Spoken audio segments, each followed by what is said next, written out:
Welcome to Teaching Artist Podcast, a show dedicated to discussions of teaching art to kids, making art, and how those things overlap and feed each other. I'm Rebecca Potts, your host, a visual arts teaching artist.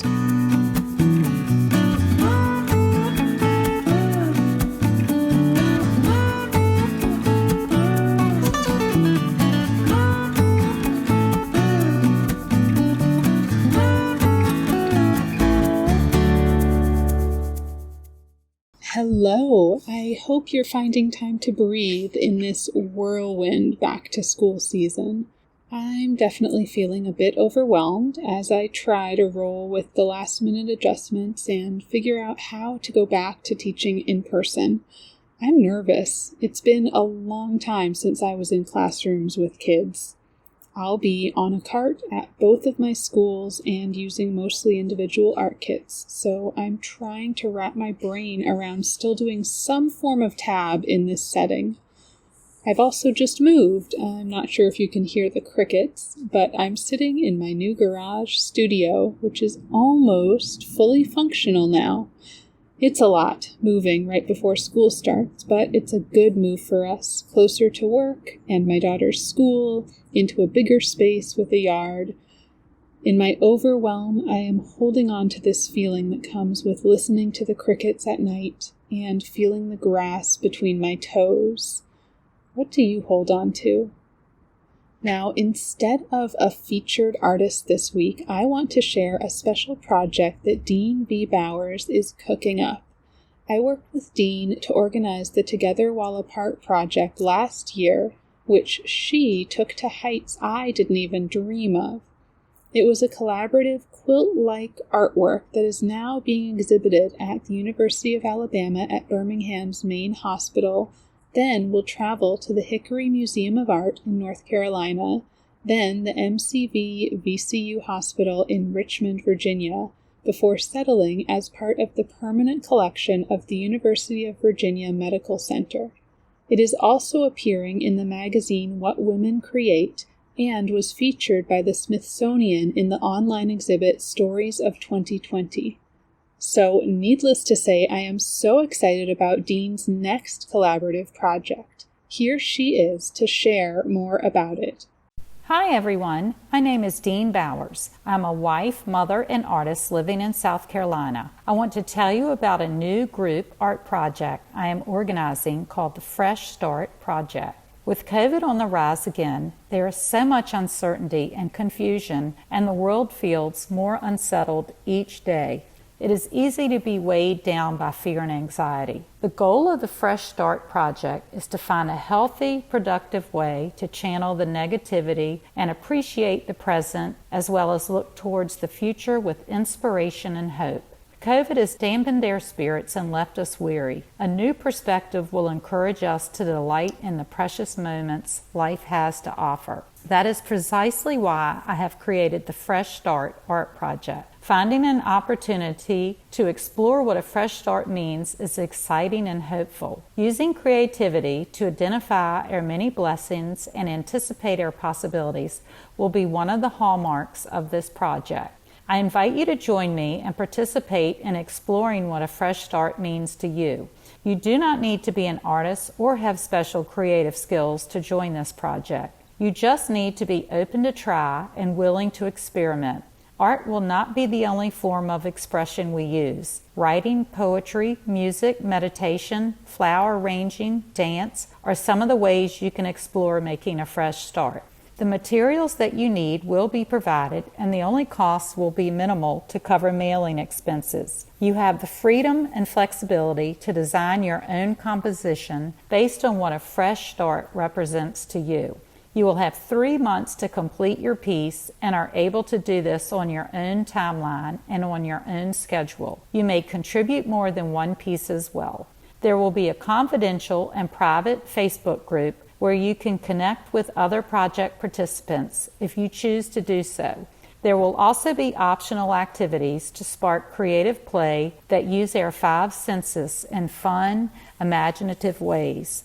These activities will encourage you to step away from the computer, unplug from your phone, and get outdoors. There will be ground rules for a Facebook group, and political discussions will not be allowed. What will be allowed and emphasized is mindfulness, authenticity, connectivity, and kindness.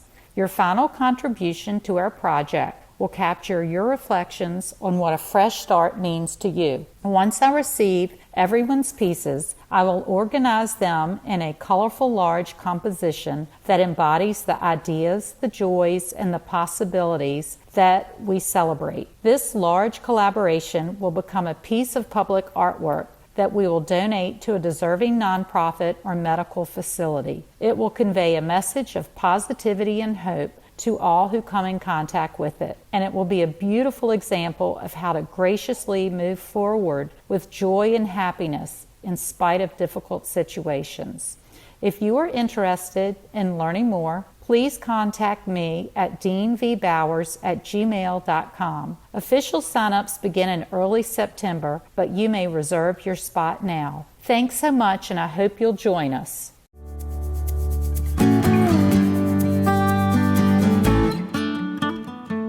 I loved how Erin McCluskey Wheeler talked about being an art cheerleader for her students. Her mantra of "it's just paper" and encouragement to play and explore without getting stuck on unattainable ideas of perfection were so helpful. She shared such great advice around piecing together a career as an artist, which feels connected to piecing together her gorgeous collage work. A game changer for me was her goal of 50 rejections per year. What an incredible mindset shift that creates, going from mourning a rejection to celebrating it as part of a larger goal. Erin McCluskey Wheeler is a painter, collagist, writer, curator, and teacher based in the San Francisco Bay Area. Erin works in many series at once and across disciplines in painting, collage, works on paper, prints, and poetry. Each medium with its different qualities allows Erin to explore ideas about memory, language, color, and place, while retaining a unified voice that reflects on the power of color and connection. Erin has a BA in Studio Art and Art History from Beloit College and an MFA from California College of the Arts. As an undergraduate, she did an intensive study of traditional brush painting at Kansai Gaidai University in Hirakata-shi, Japan. Erin is a faculty member of the 92nd Y School of the Arts in New York City and teaches collage and mixed media classes throughout the Bay Area. Erin has shown extensively in galleries across the country, and her work is represented by the Roaring Artist Gallery, a virtual gallery showing the work of visionary women artists. You might remember back to episode 42 when I actually spoke with the founder of Roaring Artist Gallery, Katie Bradford Osborne. Erin's artwork is licensed and sold through West Elm, Minted, Target, and Samsung. She has won multiple awards for her visual art and poetry, including the top prize for poetry from Northwind Arts in 2021. Erin is a founding member of the Collage Stop and the Art Brand Alliance. Let's hear from Erin. So I am talking with Erin McCluskey Wheeler today, and I love that your experience is a little bit different from a lot of people I've spoken to, so I think that will be really interesting. And before I share much, would you be able to walk us through your background, your journey? Yeah, absolutely. Thanks so much for having me here. Yeah. So I do teach mostly adults, which is, I guess, a little bit different than some of the folks that have been on the podcast. And I make art that's mostly like, I would consider it collage, but it's very based in painting first. Yeah. Like I paint most of my own papers and then cut and assemble them. So it's basically like painting with paper is kind of a good analogy for the way I tend to work. I love it. Yeah. But collage, it just in general is such a fun medium. And I think something that's really intriguing and exciting for people. So it's been really fun to both expand my artistic practice as well as teach. The two things have really gone hand in hand over the last 5 years, which has been really fun to see how that develops. Yeah, that's amazing. And maybe if you could go back, like how did Mhm. you get into art and also how did you get into teaching? Yeah.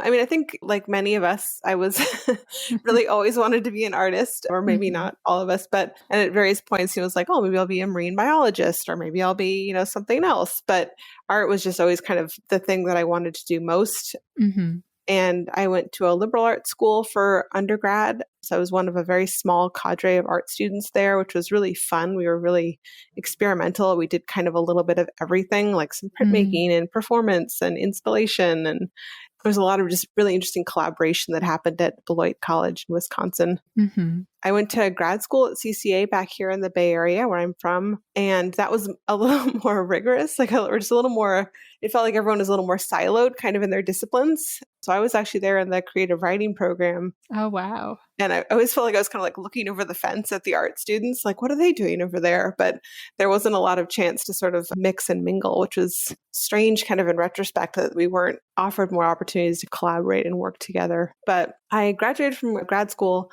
and moved to New York like right away afterwards because I just was like sort of feeling really anxious to kind of like start my life. That had this weird pent up energy in my 20s that I still don't quite understand. I just felt like I was in such a rush. But I moved to New York and then I was like, I don't know how to be an artist here, like at all. And I just worked. I worked in museums and I worked in museum education primarily while I was there, Mhm. which was an awesome career and really fun. Everyone in my family they're all teachers. Like everyone's at some form of teacher. There's like maybe Mhm. 2 or 3 that are not teachers, but basically everyone Uh, is a teacher. yeah. And both my parents were teachers. My dad was a high school religion teacher, and my mom was a mostly middle school and high school teacher and taught every subject from like special education to history to math. Wow. She was a librarian. I mean, she Huh. loved to learn new things and change careers a whole bunch. Huh. Really creative teacher, just engaged with kids in such amazing ways. So did my dad. I mean, I shouldn't poo his career at all, but he liked the consistency, basically, like being at the same school and kind of the same Mhm. subject. And it was really worked well for both of them. So I guess I'd really grown up with teaching as like a really great, viable career. But I Mhm. also knew that that wasn't 100% what I wanted to do. Like I didn't really want to teach at the K through 12 level. Mhm. And I was curious to see what else was out there for teaching experiences. I loved museums, always loved museums. So working in museum education was kind of like, oh, this is really great. Like this is an awesome career. And I worked at the Brooklyn Children's Museum and the South Street Seaport Museum, Oh, nice. the Cooper Hewitt National Design Museum, Mhm. the Center for Architecture, and then a bunch of other kind Ah. of places in smaller ways. And I got really involved in the pedagogy of museum education, the visual thinking strategies that you learn, Mhm. kind of wonderful open-ended questions you do with students in galleries when you're looking at art. There's an amazing organization that I was a member of and then the president of for a while called NYCMR, the New York City Museum Educators Roundtable. Mhm. And we had so much fun creating opportunities for learning and growth and kind of visiting each other's museums and talking about, museums are in these really interesting places for student engagement. So Yeah. during that time, I did a lot of family programs, like developed a lot of early childhood programs for kids Mm. and parents, and then a lot of after school programs and summer camps. Some of it I taught and some of it I designed and conceptualized and then hired teachers to teach. Mm. And then I also moved into then running adult programs, so a lot of lectures and hands-on workshops. And the funny thing is I actually don't like going to lectures at all. Like I find them really tedious. So I was always looking for ways to not run a lecture, but run a lecture. Right. So Like make it more interactive. yeah. Yeah. Just trying my best What were the methods that you came up with there? uh, for not running lectures. Yeah, Um, for making a lecture sort of more exciting or more interactive.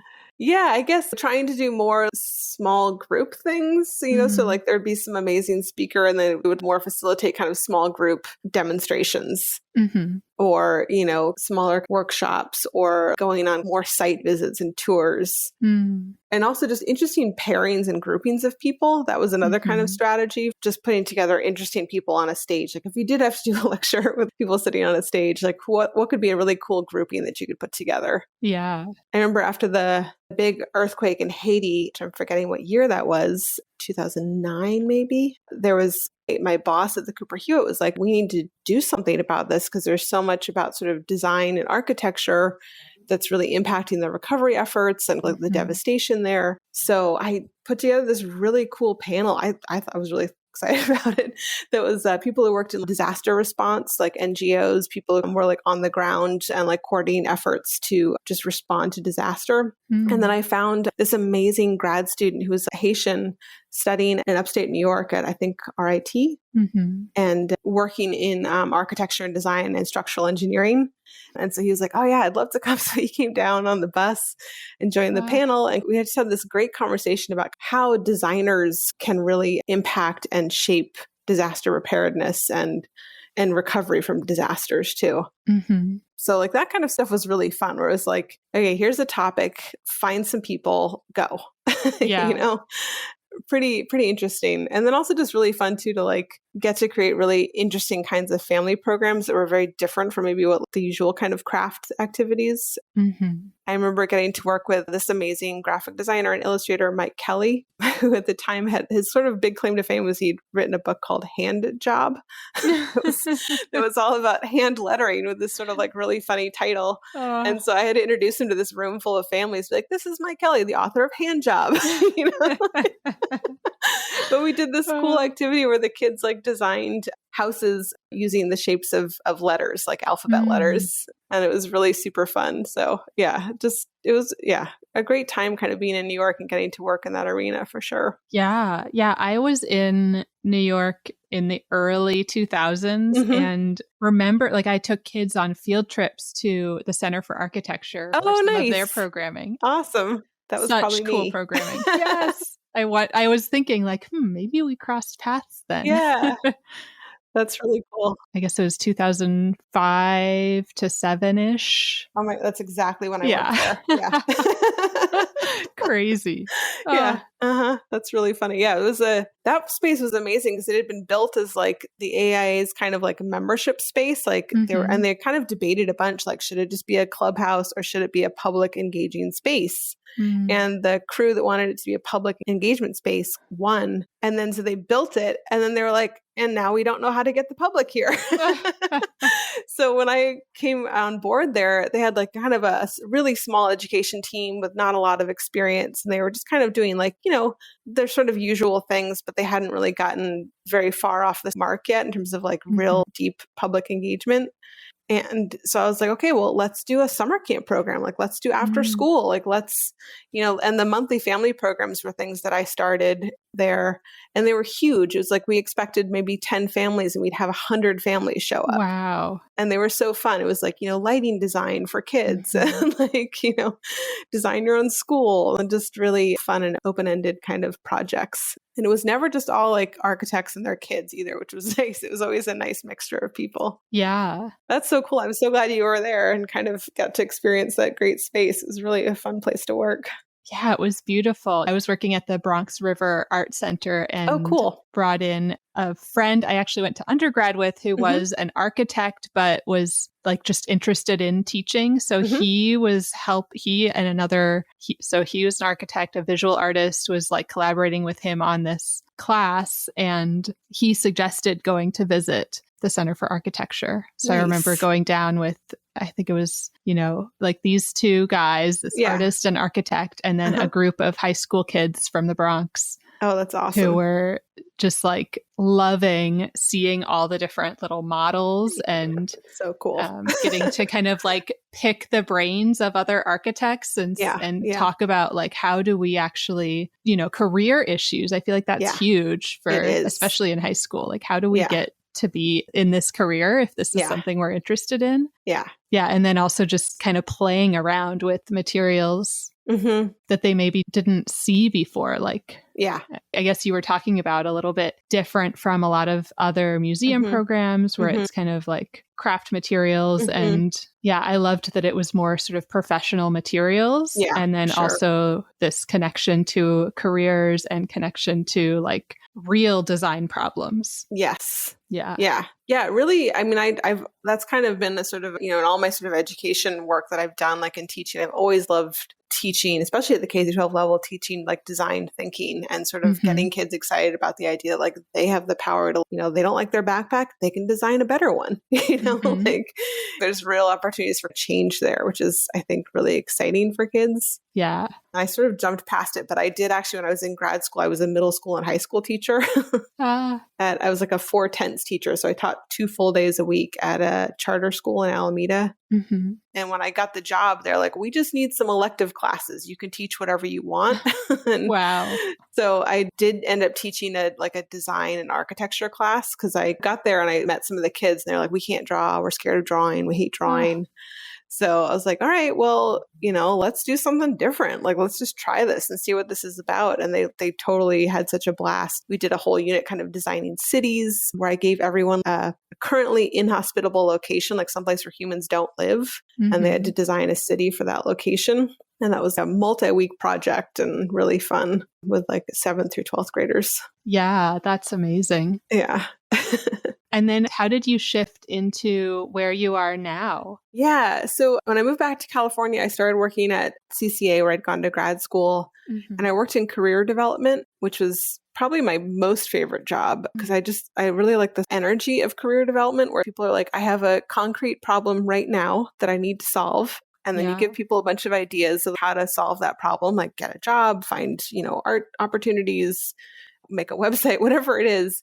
And then they do it. And then they come back and they thank you for your help, and you didn't do anything. Other than give them the ideas and the motivation and that kind of stuff. But it's like, I loved it. It was so much fun, because it was really gratifying. It was exciting to see what people did next. And I just loved all the conversations about, well, what do you want to do? And what are you, good at? And but kind of throughout that experience, I kept hearing myself tell all these alumni and students, just keep making art a part of your life. Like, if that's what you love, keep doing it.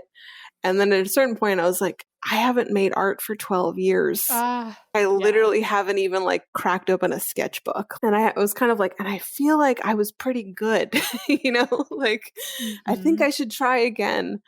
So I cheated a little bit, and I put a piece that I'd made in grad school into a show, like a local show call. The rules were it had to be a recent piece. And I was like, well, I framed it recently, so, it counts. The piece was selected for next year to have a small solo show in the gallery. It was like a community award or whatever. And I was like, okay, I have to make at least 4 more pieces, because it's a small little solo pop-up thing. Yeah. And they should probably be in this style, because that's what got picked. Right. And this was a piece that I made 12 years ago. So let's see what happens. And it was like hitting unpause on a tape recorder, a conversation that I'd been having.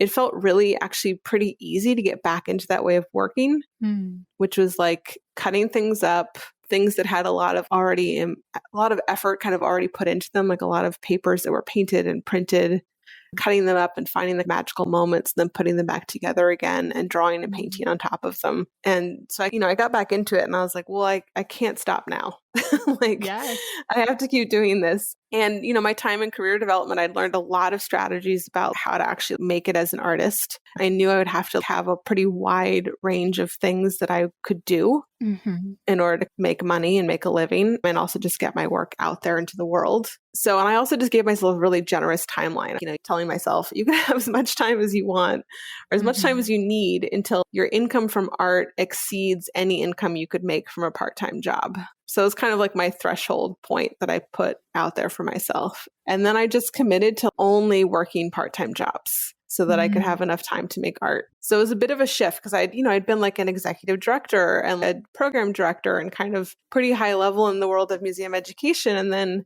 it got to the point after 5 years where I was working the front desk as a ticket taker, Right. So I really successfully demoted myself at work, but it felt okay, because I knew that I was in service of the art career. That was the point. The job was taking too much energy or too much time away from making art, and I needed to find something else. So, and around that time that I sort of made that pivot, I was like, okay, well, I'd love to see what teaching art feels like. I, was kind of curious about teaching art to adults, like something that I had not done before. Yeah. And I had met this really awesome artist who is a program director in Walnut Creek at the Center for Community Arts, Maureen McCourt, who's like super amazing artist, fiber and textiles. And Maureen was like, yeah, let's just try it. I'll give you some teaching assignments. Let's try a class out and see how it goes. And I, it was like, okay, well, let's just go. And so I had my first collage class with a group of adults, and I was replacing another teacher who'd been there for a long time. So they were all kind of like, where's, Frank, or I forget what his name was. So there was a little bit of animosity at the beginning. But eventually I won everybody over. And like it took some time. I had pretty low enrollment classes for quite a while. And I taught 2 classes back to back. I taught like a collage class. And then I taught a class called Adventures in Mixed Media that I also kind of inherited. And most of my students, because I taught during the weekday, during the day when my daughter was at school. So my students tend to be, either like retired or just they were moms themselves and their kids were at school. So it tended to be an interesting mixture of people who had like enough sort of flexibility to take a class on a Wednesday morning. Right. It was really, it was an interesting experience because it helped me so much figure out my own process and kind of the way I work. And a lot of really interesting strategies to help other people kind of like find entry points into art making and creativity. I had a lot of feelings like, how am I ever going to teach anyone to like collage or paint? These are things I just do.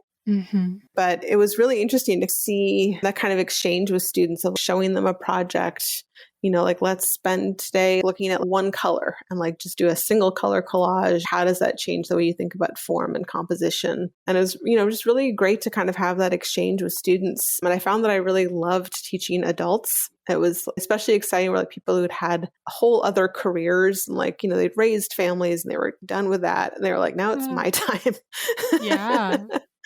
And for a lot of them, they'd have these breakthroughs and they just feel so good about themselves. They're just like, I am so happy with this piece, and it was like, always, I'm going to frame this piece and put it up in my own home, and that was amazing. It felt really good to get to just create that space for people to have that experience. Yeah, absolutely. And do you feel like that shifted your own making at all or impacted your own art making? Yeah, in kind of subtle ways and also kind of bigger. It definitely helped me really see the uniqueness to my own work. Because here I was teaching adults collage, which is a medium that you'd think like, okay, like maybe, this is pretty easy and accessible. But I realized, just like how unique everyone's voices are, even in the medium of collage, which is really very affirming and interesting to see. I ended up doing a lot of pieces as like teaching demos, kind of like live on the spot while teaching, people kind of watching that. I was like, oh, that's really good. Like I really love that. It's almost because it's like you have to turn off the part of your brain that's critical because you just have to make it quickly while people are, observing you. Right. And so I ended up making a lot of things there that I was like, oh, I'm just going to keep doing this for a while. This is pretty great. Oh, I love that. Yeah. And then there's also just a lot of really fun things too, like exchanging other painted papers with other students in the class. They'd be like, oh, Erin, we know you love this color of green. So we found all these papers and brought them for you. That's right. And we'd like realize too at a certain point, it was like, nobody put anything in the trash, just put it on the table over there because everyone wants to pick through the trash. So and then when we're done, then we'll put it in the recycling bin. But like, there's this kind of great collaborative community. And I have students now who've taken classes with me for all 5 years that I've been teaching. They just come back again and again and again. That's great. Yeah. And it's, it's really about this community of people who want to just make art and explore color and form. And they're attracted to my kind of abstract, brightly colored work and just enjoy that way of working. And then with that in mind, do you shift your classes? Like as a teacher in schools, I rotate through the grades, but sometimes I do a similar project with like kindergarten and first grade. They're going to do almost the same thing, slightly adjusted for age. Yeah. But then I'm like, I have to rotate this next year so they don't repeat the same project. Yeah. Yeah. So I'm just wondering about that with repeat students. Does that mean you're kind of constantly reinventing or shifting your plans, your curricula? Yeah, I kind of have to. Because it's like the majority, it's like if I have, 15 students in a class, 12 of them will be students that have taken multiple classes with me, and 3 of them will be new students who've never taken a class with me. So it's like I have to do new things all the time. Yeah. So pre-pandemic, most of the art centers where I taught classes, like the community art centers, would teach on a quarterly schedule. So I came up with a 3-class rotation so that it would always be off one quarter. So if someone could only take a class in the summer, it would be a different class. Right. Yeah. At least for a while. So I would do composition in collage, color theory in collage, and then my painted paper class is just like all the different ways to make interesting papers and kind of teach those in rotation. And then occasionally bring in my mixed media class. It's just whatever I feel like doing that day. Now teaching online in the pandemic, I've switched to a little bit of a different model where I have a big repertoire now of collage artists, contemporary and historical. And I'll use their work as kind of a jumping off point, because now, with online classes, I can actually show other artists' work. Because none of the community art centers where I teach, like, they don't have projectors, they don't have TVs. There's like no technology at all. You're lucky if the tables and chairs are set up. Right. And so it's nice to actually be like, okay, let's like take a deep dive and look at Kurt Schwitter's work today, or let's look at Anne Ryan, and then use that as a starting point for making your own projects. So that's kind of how I keep it fresh now. But then certain art centers, like with Arts Benicia, where I'm teaching right now, I have a nice group of students who are very consistent. And I found a good formula on the suggestion of one of my students, actually, where we do a class called Building a Body of Work. And then I rotate that with a little bit more of a process-oriented class. So the one coming up is called Accidental Beauty, and it's all monoprint techniques to make interesting collage papers. Yeah. The one before that was called Start with a Mark. That was basically like doodling and then making that into something. So yeah, certain places, also depending on the students and the rotation of students and their feedback, will kind of create little models that work. But I do always like to try things out too. And there's a lot of it based on student feedback. That, like this last class, I just finished the color theory class. There were so many really interesting and intriguing questions about just painting and applying paint. And a lot of students finding frustration with their paint application processes. Because for a lot of adults, the last time they painted was kindergarten. Right. And it was a very like inexpensive box of watercolors. And so now they're, I'm like, well, buy some, it's interesting. Yeah. Like the conversations you have with students where they're like, well, I don't know what colors to buy. And I'm like, wow, like that's a problem I've never had at the art supply store.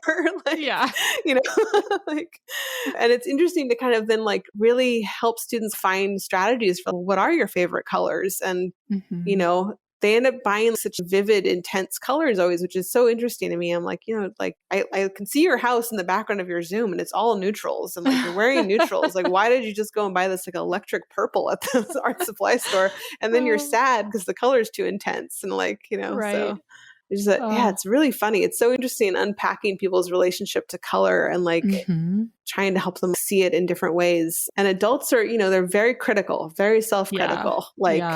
Kids are too, but like, they have a lot of like, it should look like this and I'm not there yet. So I'm just really frustrated. I still have that too. Yeah. I think, it's like, that's the thing, right? That's like the whole artistic journey right there. It's like your taste level is higher than your skill level. Always. Yeah. I feel like for me anyway, they're moving at like a similar pace. So they'll never meet. Yes, totally. That's a good, it's like a bar graph where they're just both going up at the same time. Right. And you're like, oh man, can't quite get there. Like I'm at my taste level of 3 years ago. Yeah. Right. Yeah. But it's so interesting thinking about the colors like that. I've actually, because of the pandemic, been also teaching an adult class via Zoom. So I have this 55 and up class and we've done a lot of watercolor because they keep asking for watercolor. Yeah, I know. But I loved, like, my favorite lessons are always the sort of abstract, just playing with color, mixing colors. And I feel it with teaching kids or, in this class as well, teaching them how complementary colors work. And that like, yes, if it's really bright and you don't want it quite so bright, like you can dull it just a little bit. Yeah. this is this magic. It is like magic. It's revelatory for people. They're like, this is amazing. Yeah. It's so cool. Yeah. Yeah. It's really fun. I have one student who was a self-described frustrated painter.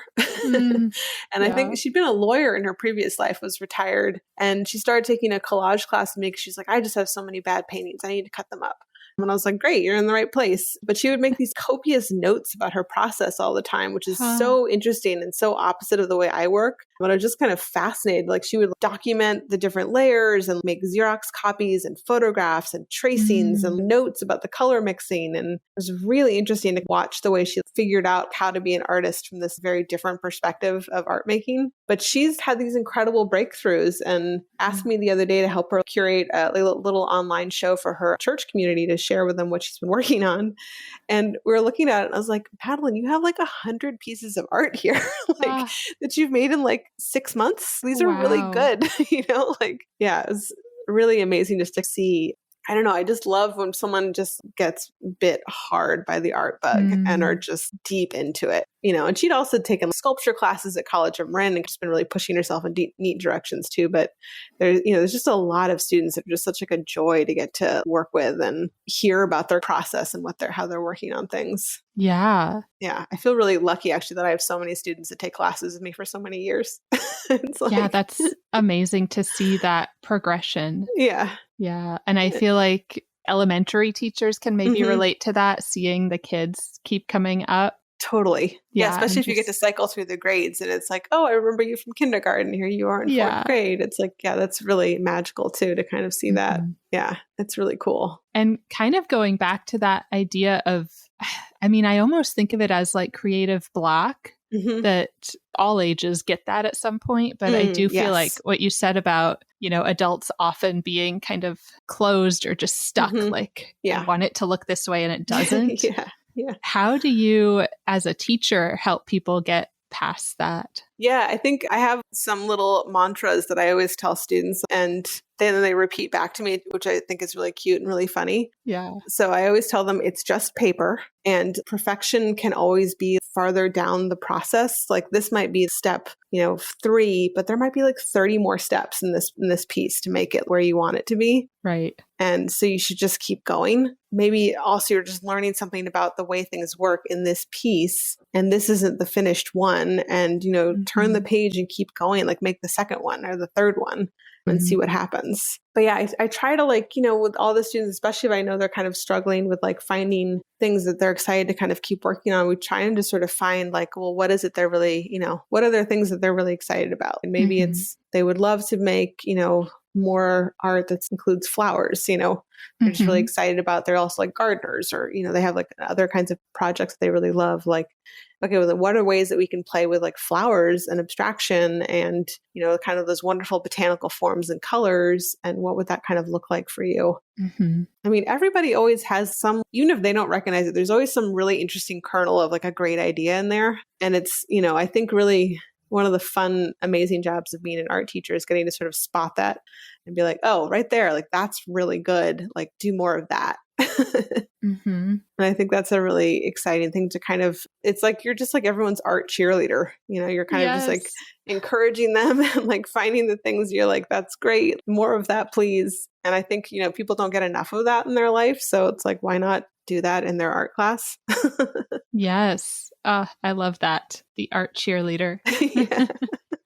Yeah. And that's a great, like, I feel like I talk about here this, the method of teaching labeled teaching for artistic behavior. Yeah. Which I was like starting to shift towards before the pandemic, and then remote teaching just kind of pushed me back to more project-based teacher designed work, which I'm trying to find this balance. Like, how do I do this remotely, but still have a lot of choice? Yeah. And just being, I feel like that idea of the art cheerleader, that you're really seeing like, what are your students interested in and how can you push them forward in that, like encourage that. And then I love this idea of picking out the things that you see that are working well in what they're doing and just helping them see that as well. Like, I think sometimes that's where we get stuck as artists, where, Yes. we get stuck or students get stuck, is being so hard on yourself, not recognizing those moments where you're doing something amazing. For sure. Yeah.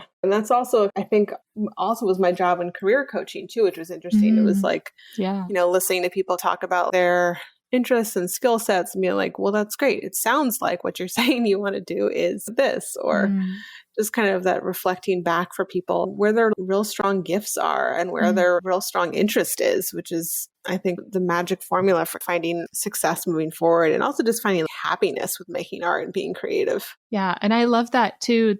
The idea of like perfection could be down the road. Yeah. That one of the things I tell myself often is perfect is the enemy of done. Yeah. Like, finish something. Yeah, exactly. Yeah, make lots of things. Right. Yeah. And keeping it open, keeping this idea that like I can say it's done now and I can always come back and do something to it later, or, with other, with like sending an email or whatever, like if I have a typo, who cares? Like just get it out there. Yeah. I think one of the things that's fascinating to me too about teaching adults is there's a lot of interest and anxiety about things being archival. Which I think is really probably different than kids. They don't think about like, well, will this work last for 20 years? But with adults, they're like, well, is this glue archival? Is this paper archival? Is this going to last? And part of me always wants to be like, well, just make it. Right. And, and maybe the archival, part of it is the like documentation or the print of this piece. There's lots of artists that make things out of ephemeral materials and then they, photograph it and document it. And that's the permanent record. And part of me is just like, well, does your art need to exist in 100 years? Like, who knows? I mean, not to be rude, but like, it's totally great to just make things now and be like, they might not last. That's okay. Yeah. It's about the experience of making it. And like, it's not going to fall apart immediately unless you use a glue stick, which I'm very anti-glue stick, but that's, yeah. Do you want to peel it off the notebook in 3 weeks? Then go ahead and use that glue stick. So, yeah. Yeah, I know. Working with kids, glue sticks are. Oh, yeah. Yeah. It's like what was sent out in the little art kit.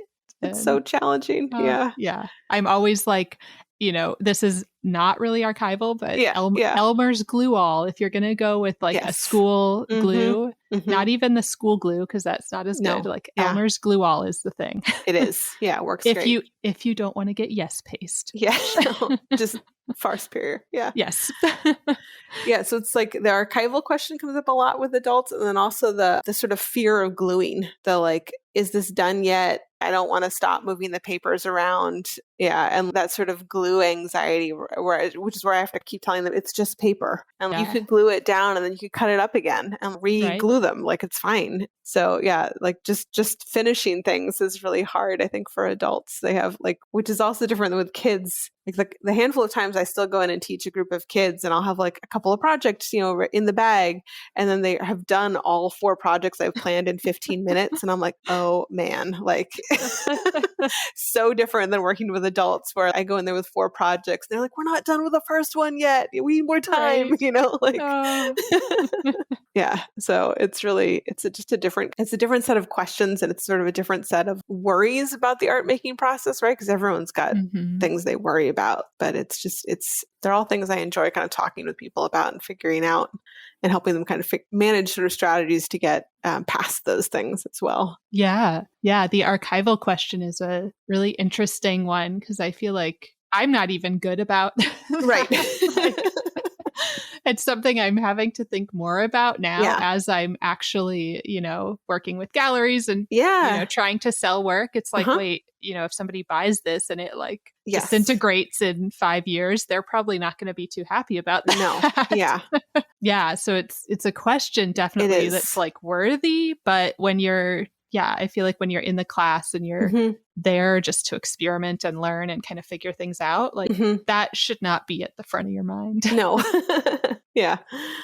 Yeah. And I think, it's too just trying to shift people to, especially in collage, from like using very cheap magazine paper for a lot of things. So I'm like, that is not probably going to be archival. Newsprint, definitely not. Like you're going to need to scan it or photograph it if you want it to last forever, but you should still make it. But just know that that's maybe not going to, the colors won't stay exactly the same and then things will shift and change. So, yeah. Or then like harnessing that. Like, do you want it to be about this change? Right.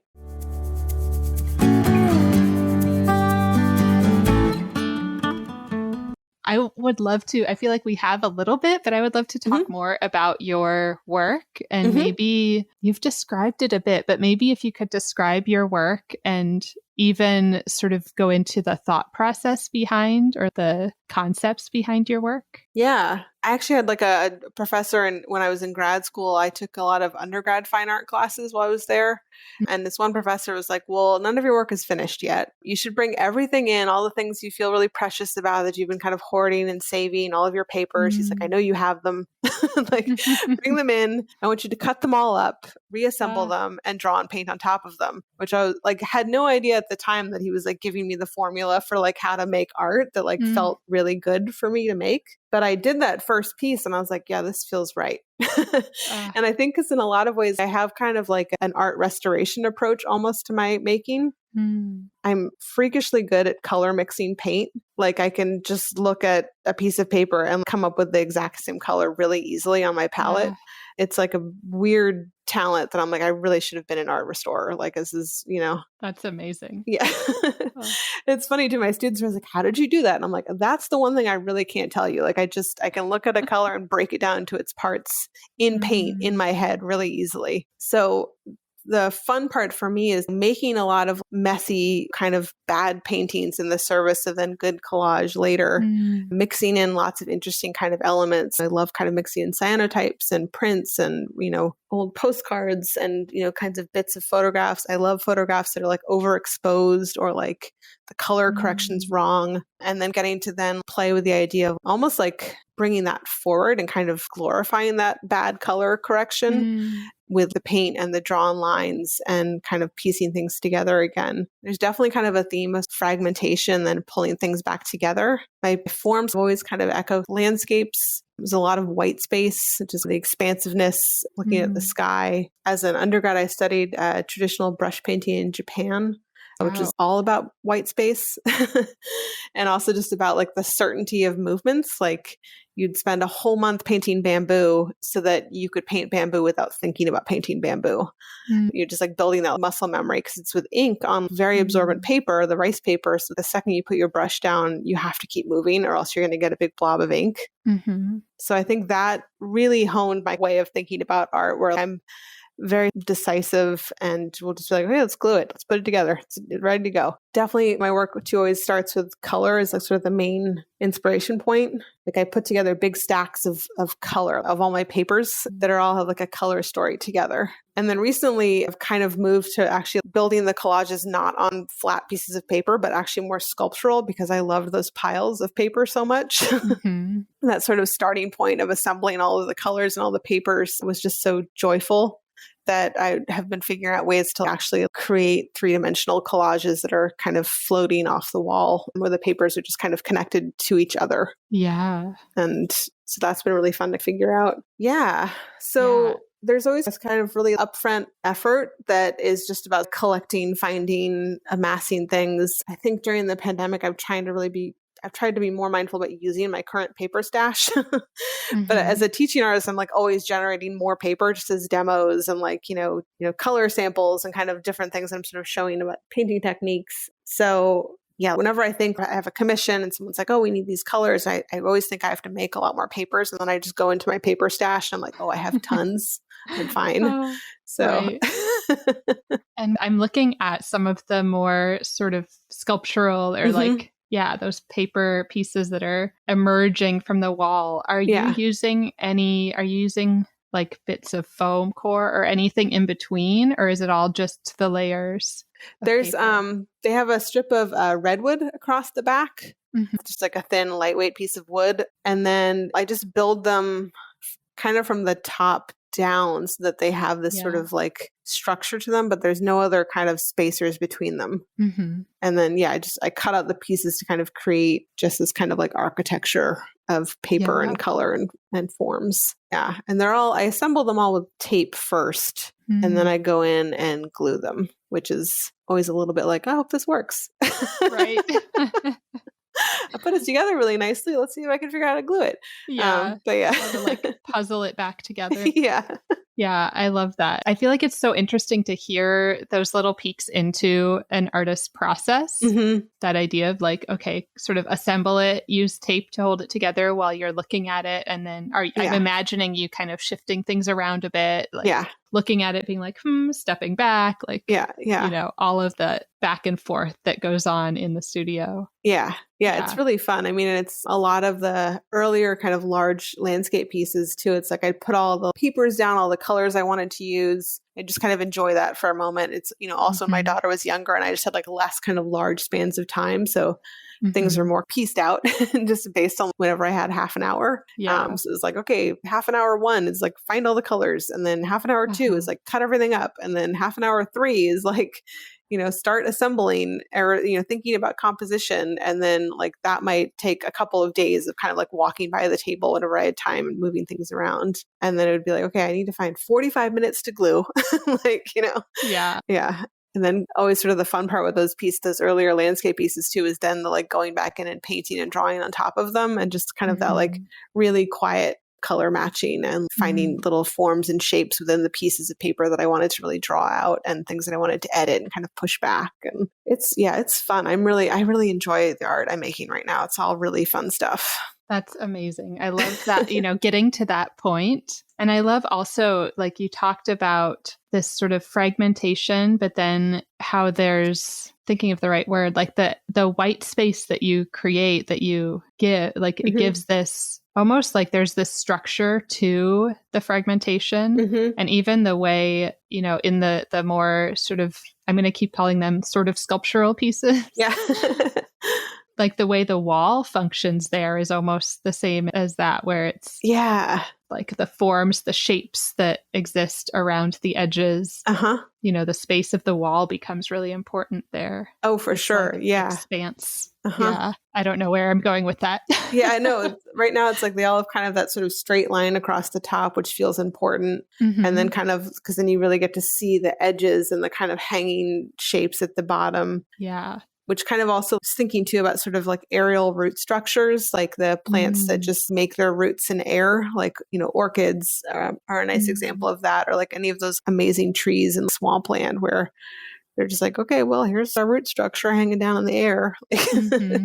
Yeah. And just those amazing kind of walls and shapes that are created by those structures as well. Yeah, it's so interesting how many, it's abstract, but there's so many ideas that come out of this just looking, this like dripping, these, roots and leaves and branches hanging down. Yeah. And I even imagine, like, I kind of try to flip my head, or like I imagine turning it upside down and it becomes this like mountainous landscape. Oh, fun. Maybe I'll have to build one that way. That'd be fun. Yeah. See what that looks like. Yeah. The cool thing about those two, and especially the work I've been doing over the last, I would say, year and a half too, definitely kind of pandemic related, was a lot of those pieces are like include painted papers and printed papers from students and like from other artists that I, know and collaborate with. So, I mean, for me too, that's one of the other really magical things about working with collage and paper is that like you get to like work with these things that like have passed through someone else's hands, or like they, include their effort in making them. And I really love that. It's like, I look at these pieces now, I'm like, oh, there's that beautiful, paper from Laurel, and there's that gorgeous thing from Rose, and married to this beautiful paper here and Holly's. And it's just really neat to kind of like, for me, like looking at them, they feel almost like having friends in the studio. Where it's just, you have all those kind of wonderful connections to other people out there in the pieces. Yeah, that's really beautiful. Yeah. One of my students, Virginia, her definition of a scrap is much bigger than what I define as a paper scrap, because I like save everything. Yeah. And hers, she has a different threshold of what scrap means. So as she's been working, she just creates piles of what for her is a scrap and for me is like total gold mine. And then she mails them to me periodically. And I'm like, yes, more painted paper from Virginia, so. Yeah, it's really fun because even my really tiny, tiny scraps, I then use those to make earrings. I make little collage earrings, so it's like I hate to get rid of anything if it has a beautiful color on it that's been painted or printed on there. Like I want to keep saving it and keep using it until there's like nothing left, so. I love that. And the earrings are gorgeous. Thank you. Yeah, they're really fun. Yeah. And that I was going to ask, because I love getting into kind of the business side of things. Yeah. And I also love that you created your income pie chart. Oh, yeah. Yeah. It's so interesting to see those. I feel like mine right now would be like 99% teaching. Yeah. Mine would not be very interesting. Yeah. But it's really interesting to see, and even, sharing like a few years, like how it's shifted. Yes. I'm wondering if you would have tips or advice on artists, because, just looking like you have teaching, art sales, commissions, licensed prints, collage papers, all these, mentoring, honoraria, video lessons.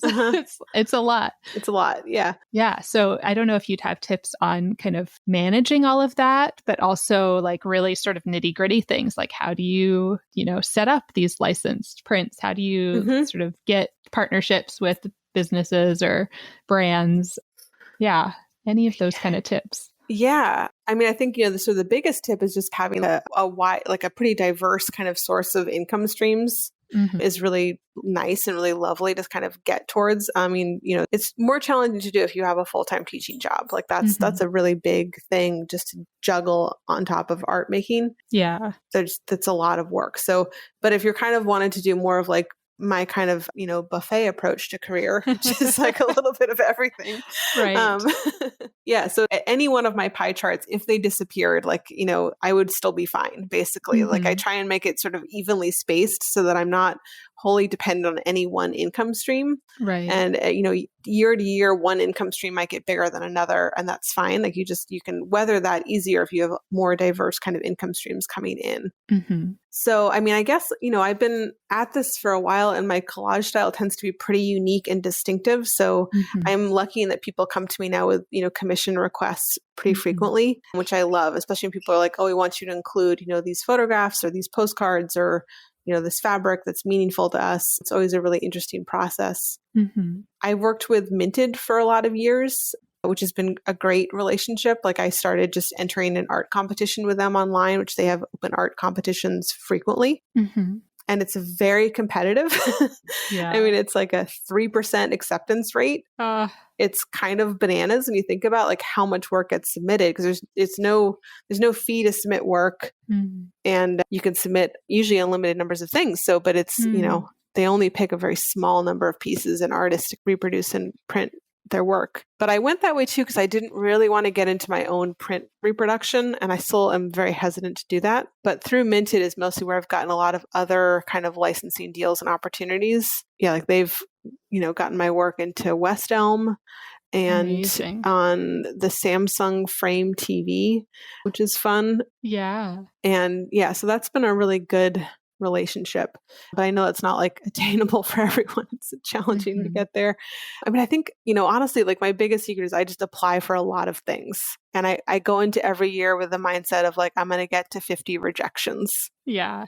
I keep a spreadsheet too, so I can like write down every time I get rejected and be like, all right, I'm at 28, so that when there are acceptances, I'm like, oh, that's a pleasant surprise. Like how nice, but it just feels good to kind of be like, I got to apply for a lot of things. So I want to get those 50 rejections. Yeah, definitely putting myself out there a lot for things. And then also if you do get a request or an outreach from a company doing like the research and trying to figure out, is this a good place for my art? Does this feel like it'll be an important, useful relationship, or is it more work up front than I need to? Early on, there was a couple companies I worked with on licensing deals that never went anywhere, and I put in a lot of work and effort into it. Right. And I'm still like a little annoyed with myself that I didn't like do better research on that, to figure out, is this actually going to pay off? Yeah. But I think my experience with Minted was so good that I've just been like very open to working with a lot of different companies and to kind of see like, well, let's see what happens, And even if initially, if it's only a couple $100 a month, like great, that's a couple $100 a month that I already did the work to make the art and get it reproduced. Right. So cool. Yeah, that's great. And with Minted, did you apply several times before you got in, or was it kind of Yeah. kismet? Yeah. No, I think I'd applied at least 2 or 3 for like a couple of the art competitions. And I was only doing art competitions at first too, because I was like, I don't even know how to use Adobe Illustrator. Like it scares me. And now I've gotten over that. And so I've entered some of the surface design and greeting card challenges. But yeah, I was just doing art where you could just like take a really good picture and upload it and be like, okay, let's see what happens. But yeah, I tried a couple of times, and to also just look and see like, okay, well, what does well on Minted? Like what are their top sellers? Like what do I have that I've made that kind of would be different, but also kind of fit with what they're offering. Yes, like one of my top sellers on Minted is a piece called Indigo Ink that looks nothing like what I sort of offer usually as my art, but it's like the stuff that I do is like the sort of making of the papers for the collage. It's just the like, I kind of stopped there at the paper. Because it was really lovely, just the application of the indigo on that paper. It was in a batch of like 15 things I put into that particular competition. And I was really pleasantly surprised that was the one that got picked. So yeah, I love the advice though of just applying for a lot of things, and that 50 rejections goal is such a great way to frame it, I feel like, because you know, I have a spreadsheet as well, and I like, track my rejections, but you know, I feel like if I shift it's a mindset thing. Like if you shift that to sort of celebrating those instead of, you know, when I'm typing in like, no, rejected again. And, you know, I have this like folder system. So I also like move my folder into the rejected folder. And right now that, I mean, it does. It's like this sort of depressive thing, like, okay, another rejection. Right. But I love that shift to just being like, okay, now I'm up to 18. Okay, how close are we to this goal? I'm on a roll. I think there was like a writer initially who did that as like 100 rejection challenge. I don't remember his name or their name, but yeah, I just really liked that idea. It came about in like an art group that I was in. We were talking about applying for things, and I was like, that's a great mindset to get into, because I was feeling pretty bummed. Like 2020, I had like a nearly 100% rejection success rate. Right. And so I was like, okay, I need a different tactic for 2021. Like I need a different way of thinking about this. And it's paid off. It's definitely helps. Like I don't feel as much of a sense of dread when you get the emails with the results on the show or the residency or whatever. And it's nice. Yeah, I recently got one that was a rejection, but it included feedback, which, you know, I love that, where there's actual feedback. But then the feedback was like, your work is incredible. I'm like, well, then why was it rejected? Like it was great, beautiful feedback, but it didn't give me any answers. No. Yeah. Wouldn't that be great? It would be so nice to know, like, you know, like we really loved your work, but it was so similar to this other work that was like slightly more advanced in their technique or whatever. Like, I don't know. It'd just be nice to kind of hear, like, because it is so subjective. I mean, there's shows that I've been like, oh, I'm a shoo-in for this. I'm definitely going to get in. Right. You know, and I've even like encouraged friends to apply, and then they get in and they're like, oh, did you forget to apply? You know, and I'm like, no, I got rejected, you know, like, so it's like, yeah, you have to have a very thick skin as an artist for sure. There's a lot of putting yourself out there and then just like not always sure why you didn't move forward. Right. Yeah. And we now, you know, I have been on the other side of that a few times. Yeah. Trying to write that feedback and like be encouraging, but also be honest and be like, you know, these are the areas where you could improve. Like this is usually the reason is totally not like your art wasn't good enough. It might be that like your photos of it weren't quite good enough. Yeah. Or it might be just that it didn't fit the theme, or it didn't, we didn't like see the connections with all the other work we'd already selected. You know, there's so many factors. Oh yeah. It's helpful, I think, also to be on that other side of it. Yeah. Yeah. And kind of see the process that the curators and the gallerists are going through. Oh, absolutely. Yeah. Oh, yeah. I think it's great. If like, you know, if you ever have a chance as an artist to get to like be on that curatorial end of things, it's such a good experience to wear that hat for a moment and see what that looks like. which I think, it happens a little bit too, just even with like your student stuff too, where they're, because I do have students too that want to like enter into shows and stuff. And they're like, well, which pieces do I pick? And just kind of like helping them sort of figure that out too is an interesting process. Right. Or often there's like, the year-end show where you have to kind of like go through and be like, I want to put this piece in, Yeah, it's interesting to see. Yeah, I'm planning some sort of curatorial lessons with students. Fun. Yeah. Yeah. It's elementary, so that's awesome. It'll be really interesting just how I'm still kind of writing it out and how to do this via pre-recorded video, sending out into the world and being like, okay, think through. It's curating basically their own work. Fun. Yeah. Like make a mini art show. Yeah. Think through which pieces would you want to, display? How are you going to frame them? Do they go on a pedestal? Like what kind of display is there? All those questions. Yeah. Yeah. It would be interesting too if they actually had to like curate like other people's stuff into it too, like other students' work. I wonder if you use like Padlet or something in a wall format, if you could have students curate a show on Padlet, like a digital show or something. It'd be really interesting to see like what they would say about that and how they'd put things together if they would just pick their friends. Right.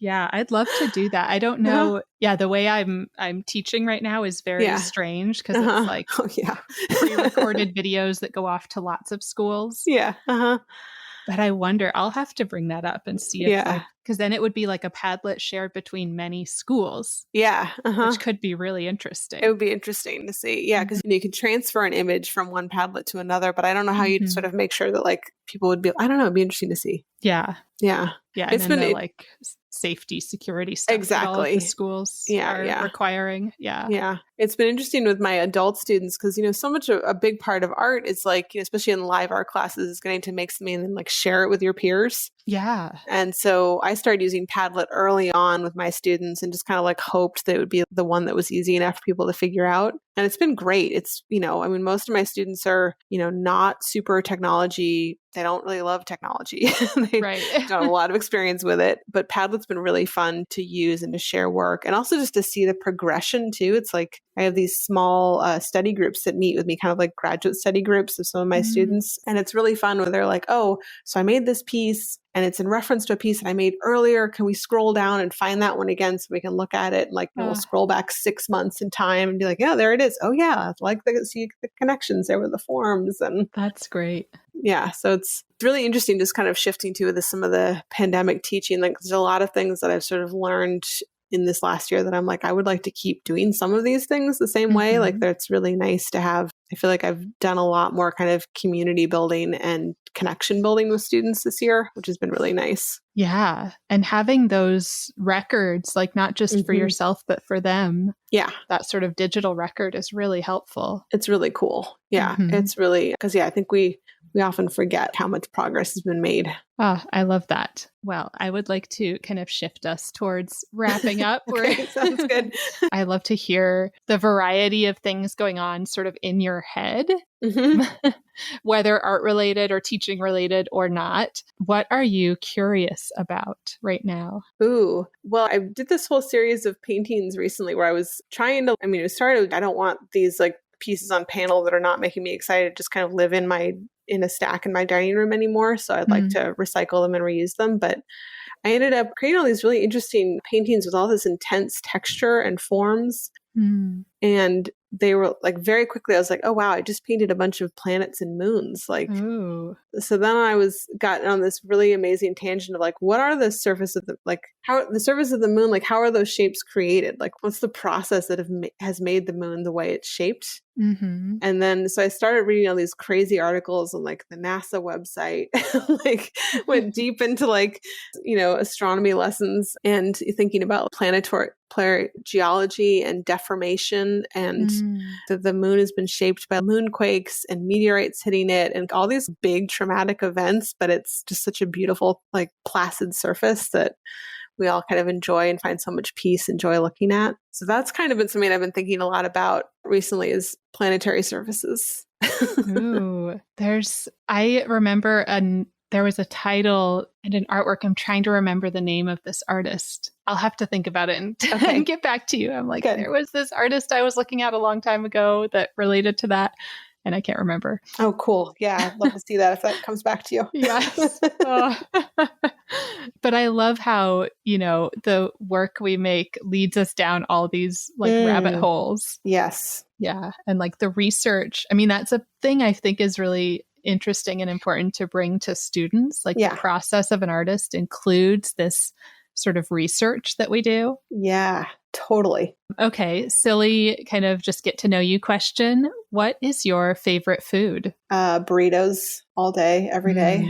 I could eat a burrito every day for every meal and be large but happy. Oh, I love it. Large like a burrito. Yeah, exactly. Warm, squishy. It'd be great. Yeah. Yeah. You just kind of turn into a burrito. Yeah. But that's my California thing too. It's growing up, people were like, oh, what kind of sandwich you like? And I was like, I really don't like sandwiches. I want a burrito. I just grew up eating burritos as the main food. So now as an adult, I have appreciation for sandwiches, but it was hard pressed to make me eat a sandwich as a child. So. Oh, I love it. And then is there anything we missed? Anything you really wanted to touch on that we didn't get to? I guess, so one of the things too, that when I was working in career development is that, everyone wanted to teach at the college level, thinking that was a really important milestone in their career, or that was the acceptable path to be a teaching artist. And I, just want to encourage, I always encourage my students to think of other audiences and other venues to be a teacher. It's great to be teaching at the college level, but there's also so many amazing opportunities to teach lots of different ages and to not forget about teaching adults at community art centers and seniors and kids. There's just lots of people out there who are very hungry to engage with creativity and make work. And I think it's really fun to find that there's this whole wide range of ways to be a teaching artist out there that I didn't know about, that really are very intriguing and really kind of fun to see. A lot of community art centers are always looking for teaching artists who want to try out teaching a class, and the pay is good. You can make a living off of it. So I think it's nice to kind of think about that and just feel like there's so many different ways to be an artist. It doesn't have to be one particular model or one path to go on. Yes. I think that's so important. And something I kind of wish I had heard 10, 15 years ago. Oh my gosh. Yeah. If one of my undergrad professors had told me that, I'd been like, oh, because they were all professors. They're like, well, you should just be like me, be a professor, and it's they had never experienced anything else. So yeah. And I feel I had lots of teachers in my family, but full-time public school teachers and then the art professors that taught me and nothing in between. No other examples. You had no other models to kind of look at and, kind of, I didn't know any professional artists growing up. It's I didn't really know what that life could look like. I had no idea. So I think it's just really casting the net wide, finding mentors, finding people whose career you admire and being what does it look like for you as an artist? How are you putting things together? I think people are pretty generous. I think working with a career coach is awesome, having both been one and then worked with people as coaches too. And just, finding your community so you can see a lot of different ways of living as an artist can look, what that looks like. Yeah. That's so helpful. And I feel like I need that. Yeah, I know.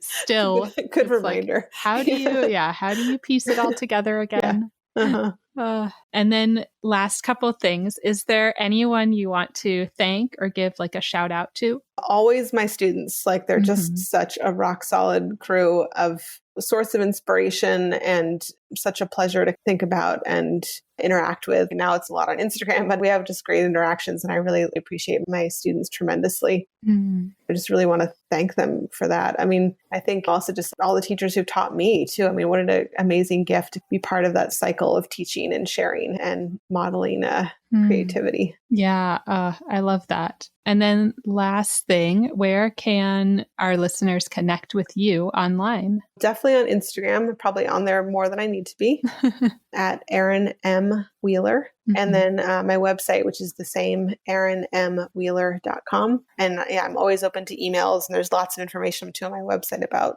classes I'm teaching, which are all online right now. So there's even if you're in Hawaii or New York, you can take a class with me.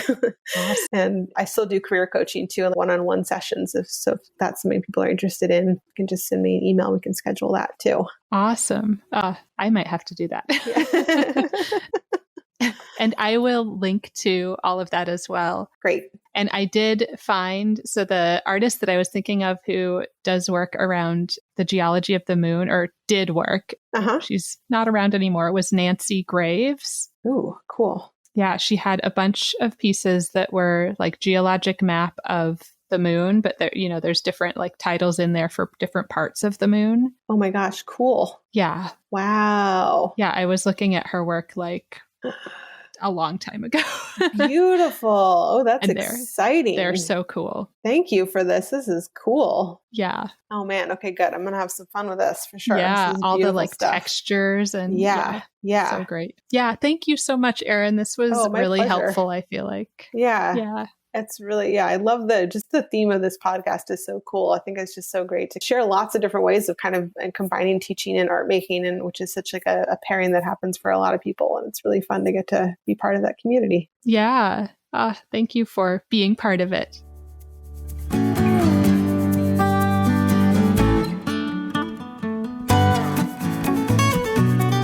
Thank you so much for listening.